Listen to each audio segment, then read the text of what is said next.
ऐसे पॉटी लिए हुए थे पैंट में?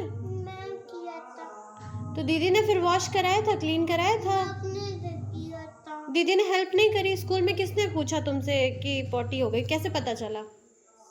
किसने देखा पहले कि तुमको पॉटी हुई? बताओ, जल्दी बताओ, बताओ बेटा, किसने देखा आपको कि पॉटी हुई आपको? जसवीर मैम ने देखा। फिर वो दीदी को बताई। तो दीदी सौची कराई आपको? नहीं कराई? क्या बोली? बोली कि अपने से करो। अपने से करो बोली? कौन सी दीदी थी? मुझे नहीं पता। नहीं पता। आपको नहीं पता? तो आप पेरेंट्स मीटिंग से उन दीदी से मिले थे? वो दीदी थी जिसमें पेरेंट्स मीटिंग में मैं मिली थी? हाँ। उन्होंने आपको सौची नहीं कराया, क्लीन नहीं कराया? नहीं। और तो फिर आपके वो कपड़े कैसे गीले हैं? किसने वॉश किए आपके कपड़े? मैंने। हाँ, मैंने।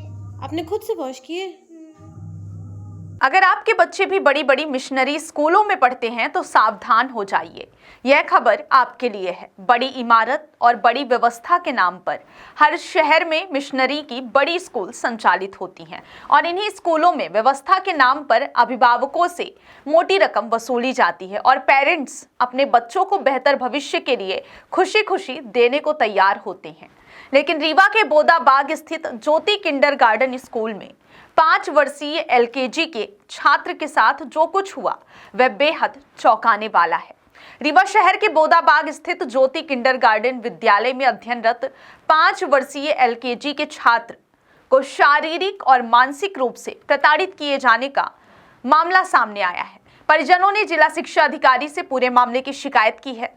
दरअसल एलकेजी में पढ़ने वाले 5 साल के मासूम ने जब नित्य क्रिया अपने कपड़ों पर कर दी तो स्कूल प्रबंधन ने जबरन बच्चे को शौचालय तक ले गए और बच्चे से कपड़े भी धुलवाए। इस कड़ाके की ठंड में बच्चे के ऊपर ठंडा पानी डालने से वह बीमार तो पड़ गया, साथ में इस घटनाक्रम से डरा बच्चा घर में किसी से बात भी नहीं कर पा रहा है, जिसके कारण परिजन भी परेशान है। पूरा मामला रीवा के किंडरगार्टन ज्योति स्कूल का है, जहां बच्चा अपनी क्लास में था। अचानक बच्चे ने क्लासरूम में नित्य क्रिया कर दी, जिसके बाद क्लास ले रही टीचर ने बच्चे को डांटना शुरू कर दिया। इसके बाद आया बच्चे को डांटते और खींचते हुए अपने साथ वॉशरूम लेके गई, जहां आया और टीचर द्वारा बच्चे को डांटते हुए बच्चे से ही उसके कपड़े उतरवाए गए और उसी से कपड़े को साफ करने को कहा गया और बच्चे के कपड़े वॉशरूम में फेंक दिए गए। 5 साल के बच्चे के लिए यह कितना मानसिक प्रताड़ित करने वाला पल रहा होगा, इसका सहज ही अंदाजा लगाया जा सकता है। इसके बाद गीले जूते और मोजे पहनाने के बाद बच्चे को एक पतला कपड़ा लपेट दिया गया, जिसके कारण बच्चा ठंड में परेशान होता रहा। इतना ही नहीं, बच्चे के कपड़े और बैग गलियारे में फेंक दिए गए। बच्चे के घर पहुंचने के बाद परिजन बच्चे की स्थिति देखकर डर गए। उन्होंने बच्चे से जानकारी ली तो बच्चे ने सारी कहानी बताई।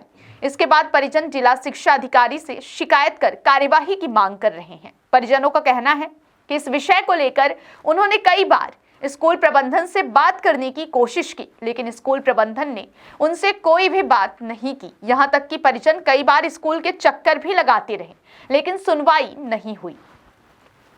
परिजनों का कहना है कि बच्चा इतना डर गया है कि डर की वजह से वह कुछ बोल नहीं पा रहा है और रात को सोते सोते अचानक उठकर बैठ जाता है और चिल्लाते हुए यह कहने लगता है कि पानी बहुत ठंडा है, मत डालो पानी, बहुत ठंडा है। नहीं, एक्चुअली हुआ क्या था कि 18th की बात है, 18 जनवरी की, और बच्चा 2 बजे के लगभग वैन से उतरा और जब वो आए तो वो एक पतला सा कपड़ा रैप किए हुए थे नीचे के बॉटम में उन्होंने कुछ नहीं पहना था और नीचे के जो उनके शूज़ थे वो गीले थे, सॉक्स भी गीले हुए थे। तो उनको ऐसा मैंने देखा तो मैंने पूछा, वैन वाले भैया से पूछा, भैया क्या हुआ? तो उन्होंने बताया इन्होंने पॉटी कर दिया था। उन्होंने कैसे बताया कि बच्चे ने पॉटी कर दिया था। तो फिर मेरा जो फर्स्ट कॉन्वर्सेशन था मैंने पहले वीडियो पे ही बनाया, because it was looking very shocking कि मतलब बच्चे को कैसे स्कूल वाले इतना इनरिस्पॉन्सिबल बिहेवियर हो सकता है, ऐसा कैसे भेज सकते हैं।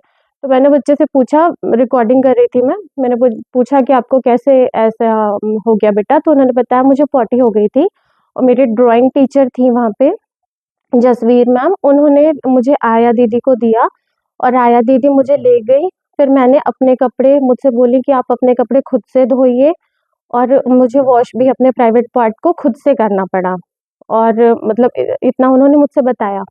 फिर मैंने कहा कि जब आप आ रहे थे तो किसी टीचर ने आपको नहीं देखा? बोला मैम ने दिया था मुझे वैन वाले भैया को। मैंने कहा तो किसी ने ये नहीं कहा कि आपने कहा नहीं उनसे कि मेरे पेरेंट्स को कॉल कर दो? बोला उन्होंने किसी ने कॉल नहीं किया मेरे पेरेंट्स को और मुझे भी कोई कॉल नहीं आया। उसके बाद जब उनके मैंने फादर को इन्फॉर्म किया, फिर हम वहाँ पे पहले बड़े वाले ज्योति गए तो वहाँ पे कोई सुनने को तैयार ही नहीं था जो नेहरू नगर में है। उसके बाद फादर ने वहाँ पे जो स्टाफ था उन्होंने कहा कि फादर मीटिंग के लिए चले गए हैं कहीं। फिर उसके बाद हमने सोचा कि हम जाके RDO ऑफिस में कंप्लेन करते हैं, पर लगा कि एक बार देख लेते हैं इनके स्कूल जाके भी हम विजिट कर लेते हैं, शायद CCTV कैमरा वगैरह हो तो हम चेक करते हैं करके। फिर हम इनके स्कूल गए किंडरगार्टन, वहाँ पे फादर मौजूद थे, फादर सामने बैठे हुए थे और हम उनके जस्ट ऑफिस के गेट पे खड़े थे, पर वो हम आधे घंटे से ऊपर खड़े रहे पर उन्होंने हमारी बात नहीं सुनी, कुछ भी उन्होंने नहीं सुना। हमने वहाँ पे सिस्टर एलेना थी उनको बताया, उन्होंने भी जाके कन्वे किया मैसेज, पर उन्होंने हमसे बात नहीं की। बहुत रिक्वेस्ट करने के बाद उन्होंने CCTV कैमरा दिखाया, बच्चे को झूठा कह दिया कि नहीं बच्चा झूठ बोल रहा है और आप लोग भी झूठ बोल रहे हैं। तो मैंने कहा कि अगर मैं झूठ बोल रही हूँ तो आप मुझे CCTV फुटेज दिखाइए। उन्होंने CCTV फुटेज दिखाई, उसमें बच्चे को बहुत गंदे तरीके से, मेरे बच्चे को यहाँ से ऐसे खींचते हुए लेके जा रही थी दीदी, वो जो आया दीदी रहती हैं। वहीं मामले ने तूल पकड़ा तो अखिल भारतीय विद्यार्थी परिषद द्वारा भी स्कूल के सामने प्रदर्शन किया गया, साथ में कार्यवाही की भी मांग की गई है। विद्यार्थी परिषद का कहना है कि इन स्कूलों में ऐसा व्यवहार हर किसी के साथ होता है, लेकिन परिजन बच्चों के भविष्य को ध्यान में रखकर बोलने से डरते हैं। आज हम लोग ज्योति किंडरगार्टन विद्यालय में जो यहाँ के नर्सरी के 5 वर्ष के बालक के साथ यहाँ पे कुकृत्य किया गया है, उसके विरोध में धरना प्रदर्शन कर रहे हैं और पूरे रीवा शहर के अभिभावकों को यह आश्वस्त करना चाहते हैं कि विद्यार्थी परिषद किसी भी छात्र के साथ अत्याचार नहीं सहेगा और यहाँ पास ज्योति किंडरगार्टन विद्यालय में जो उस 5 वर्ष के नन्हे मासूम बालक के साथ कुकृत्य हुआ है वो बहुत ही शर्मिंदगी भरा कृत्य है। शिक्षा समाज कहा जाता है कि शिक्षा से ही पूरा देश सुधरता है, लेकिन आज यहाँ पास ज्योति जो रीवा शहर की सबसे बड़ी विद्यालय मानी जाती है, उस विद्यालय के जो यहाँ पे स्टाफ और वहाँ के जो मुखिया है उनके कृत्य से ही पूरा रीवा शहर शर्मसार होने की कगार पे आज आ गया है। ऐसे कृत्य के खिलाफ आज हम लोग धरना प्रदर्शन कर रहे हैं और यहाँ के फादर जब तक कि उस मैडम का सस्पेंशन लेटर और अपना त्याग पत्र नहीं दे देते तब तक हम इस विद्यालय में धरने में बैठे रहेंगे। यहाँ का जो कृत्य है वो 5 वर्ष का एक नर्सरी का बालक है, वो पैंट में सूसू कर देता है, शायद इन्हीं के डांटने की वजह से ही किया होगा। तो उसमें इन लोगों ने उसको कपड़े उतरवाए और इतनी ठंड में उस मासूम बच्चे से वो पूरा साफ करवाया। यहाँ की जो आया है वो और मैडम पूरा स्टाफ मिल करके ऐसा कृत्य, वो बेचारा रो रहा था ठंड में, उसके बाद वो बीमार भी हो गया। उसके बाद जब उसके अभिभावक उनकी शिकायत लेकर के जिला शिक्षा अधिकारी के पास जाते हैं तो विद्यालय प्रशासन उनको धमकी देता है कि अपने बच्चे को पढ़वाना है कि नहीं पढ़वाना, क्या इनके ही विद्यालय बस है, पूरे रीवा शहर में क्या ज्योति स्कूल ही बस है? यदि इस तरह का कृत्य रहा तो ज्योति विद्यालय को जल्द से जल्द रीवा शहर की जो जनता है, आम जनता है और रीवा प्रशासन है, वो जल्द से जल्द इस विद्यालय को बैन करेगा। बच्चे के माता पिता द्वारा जिला शिक्षा अधिकारी में शिकायत भी की थी। जी जी, उनका क्या कहना है? बच्चे के माता पिता द्वारा ये कहना है कि रीवा की जो ये ज्योति विद्यालय ये सबसे अच्छी विद्यालय मानी जाती है, यहाँ 30,000 फीस लिया जाता है, उसके बावजूद भी मेरे छोटे से बालक के साथ यदि इस तरह का कृत्य किया गया है तो वो बहुत ही वो है, निंदनीय है। उसके साथ ही उन्होंने ये भी बोला है कि ये जो मैडम है और ये जो स्कूल प्रशासन, इसके ऊपर कड़ी से कड़ी जो उचित कार्रवाई हो वो की जाए। इसको लेकर के उन्होंने जिला शिक्षा अधिकारी के पास एक आवेदन पत्र भी दिया है और उन्होंने ये भी कहा है कि विद्यालय प्रशासन उनके ऊपर दबाव भी बना रहा है, प्रेशर भी कर रहा है कि अपने जो बच्चे को पढ़ाना चाहते हो कि नहीं पढ़ाना चाहते हो, इस तरह की धमकी दी जा रही है उनके अभिभावकों को। अब आपकी मांग क्या है? अब हमारी मांग ये है कि यहाँ के जो फादर हैं और जो मैडम और जो उन्होंने ऐसा कृत्य किया है, जितने भी संलिप्त हैं इस घटना में, उनका सबका त्याग पत्र चाहते हैं और जिला शिक्षा अधिकारी महोदय से यही मांग करते हैं कि इस विद्यालय में जल्द से जल्द इसकी जाँच कराई जाए और उचित कार्यवाही की जाए। पशुपतिनाथ पांडे, जिला संयोजक, विद्यार्थी परिषद रीवा। इस मामले को लेकर जिले के जिला शिक्षा अधिकारी सुदामा लाल गुप्ता ने कहा कि मामला संज्ञान में आने के बाद इस पर एक टीम गठित की गई है जो यह जांच कर रही है। जांच के बाद ही कोई कार्यवाही की जा सकती है। संचालित किंडर ज्योति स्कूल में बच्चे को डालने की शिकायत की गई परिजनों द्वारा, क्या पूरा मामला है सर, क्या किया जा रहा है? ये ज्योति स्कूल में किंडर गार्डन में पढ़ते हुए एक बच्चे की उसकी मम्मी द्वारा शिकायत मिली है हमें, और उसमें ये बताया गया कि बच्चे को जो है स्कूल में ही जो है उसको लैट्रिन हो गई थी, छूट गई थी, तो उसके साथ अच्छा व्यवहार नहीं किया गया और उनका लिखित आवेदन प्राप्त हुआ है। और उसके जांच के लिए मैंने प्राचार्यों की 2 प्राचार्यों की टीम बना दी है, उत्कृष्ट प्राचार्य और जायसवाल जी का, और बड़ी हरदी शंकर के प्राचार्य श्री देवराज सिंह साहब का, दोनों टीम बना दिया है। इसकी वो जांच करेंगे जैसा भी होगा। कौन से स्कूल है? ज्योति स्कूल का मामला है। वहीं मामले को बढ़ता देख विद्यालय प्रबंधन भी सामने आया है, जिसका कहना है कि बच्चे के पेरेंट्स की शिकायत के बाद स्कूल की शिकायत कमेटी द्वारा मामले की जांच की गई। जांच के बाद आया को दोषी पाया गया और विद्यालय प्रबंधन द्वारा आया को निलंबित कर दिया गया। शिक्षिका की क्या गलती है, इसकी जांच की जा रही है, जबकि परिजनों का कहना है कि स्कूल प्रबंधन ने अब तक उनसे एक भी बार बात नहीं की है और ना ही बच्चे की स्थिति और तबीयत को जानना चाहा और ना ही मामले को समझने की कोशिश की है। क्या घटनाक्रम था आज यहाँ पे एबीवीपी वाले धरने दिए हैं, क्या है? एबीवीपी वालों ने जो धरना दिया है उसके संदर्भ में बात ये है, शनिवार को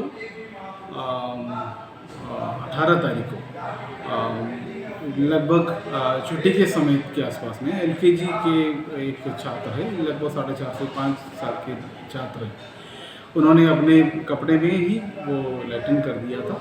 तो टीचर ने उसको आया दीदी के पास भेज दिए थे। आया ने आकर उसको वॉशरूम तरफ ले गया, लेकिन हम ये मान रहे हैं कि हमारे यहाँ के जो कर्मचारी जो आया, महिला कर्मचारी जो आया जो है, वो कई साल के अनुभव और यहाँ रहने के बावजूद उन्होंने उस दिन बहुत बड़ी भारी गलती की है। उन्होंने सारे मतलब सफाई के पूरे काम जो है, उसके कपड़ा या फिर उसके सोने का काम जो है बच्चे से करवाया। तो ये बात जैसे ही बच्चे के पेरेंट्स आए थे, उस समय हम लोगों ने इस बात पर संज्ञान में लेते हुए हम लोगों ने इस पर एक इमीडिएट जांच कराया और जांच करा के हम लोगों ने ये आयत से बोला कि आपको पुनः कार्य में रखने के बारे में और आगे जारी रखने के बारे में सोचना पड़ेगा। आप अनुपस्थित रहेंगे, आप स्कूल में अनुपस्थित रहेंगे, आप नहीं आएंगे। चूँकि पेरेंट्स की ओर से लिखित कार्यवाही कोई वो नहीं दिया था, इसलिए हम लोगों को भी कार्यवाही करने में देरी ये हो गया, क्योंकि वो नियमित कर्मचारी है, उनको हटाने के लिए एक प्रोसेस रहते हैं और वो करने में टाइम लग जाता है। कल 20 तारीख को स्कूल के इंटरनल कंप्लेंट कमेटी द्वारा इस पूरे घटनाक्रम के ऊपर जांच बिठाया गया और जांच में लोगों ने वीडियो से भी फ़ोन से भी बात कर लिया, ऐसे उनके पक्ष भी जाना, से भी बात कर लिया और बाकी से बात करते हुए कि ये जो घटना हुआ है वो उसको सही पाया गया कि वो इसमें सारे के सारे गलती जो है आया ने की है। तो आया के ऊपर कार्यवाही करने के लिए उन्होंने अपनी संज्ञा वो अपने जांच रिपोर्ट में ये वो उन्होंने अपना सजेशंस दे चुके हैं। तो उसके आधार पर आज हम लोगों ने उनको एक सस्पेंशन ऑर्डर जारी कर रहे हैं और आगे क्योंकि और इस बारे में और भी जांच होगा, क्योंकि हमारे विद्यालय की प्रतिष्ठा और हमारे बच्चों की सुरक्षा हमारे लिए बहुत ज़्यादा ज़रूरी और ज़्यादा इम्पोर्टेंट बात है, इसलिए हम लोग इस पर कार्यवाही कर रहे हैं और अगर ज़रूरत पड़ गई तो क्योंकि ये आया को हम लोग कायदे से निष्कासित करेंगे। अभी तो ये सस्पेंशन में है। बच्चे के परिजन द्वारा जिला शिक्षा अधिकारी को पत्र भी लिखा है जी, उसमें उसी के संदर्भ में भी जिला शिक्षा अधिकारी द्वारा हमें सूचना दी है, क्योंकि वो ये बहुत ही निंदनीय काम है ये विद्यालय के ऊपर जांच या फिर जो घटना हुआ है उस पर जांच होना चाहिए और हो रहे हैं। और उन्होंने एक जांच दल बिठाएंगे और वो जांच दल आके अपना जांच दल करेंगे। नाम बता दीजिए अपना। मैं ज्योति स्कूल के प्राचार्य हैं। नाम बता दीजिए, आवाज़ आ रही है यहाँ पे। मेरा नाम फादर अनिल, मैं ज्योति स्कूल के प्राचार्य हूँ। सवाल यह उठता है कि क्या इन बड़े बड़े मिशनरी स्कूलों में बच्चों की सुरक्षा और देखभाल के नाम पर पेरेंट्स से मोटी रकम बस वसूली जाती है? यह मामला उन सभी पेरेंट्स के लिए चेतावनी है जो अपने बच्चों को इन स्कूलों में भेजते हैं। जांच जरूरी है, लेकिन पेरेंट्स को भी सतर्क रहना चाहिए।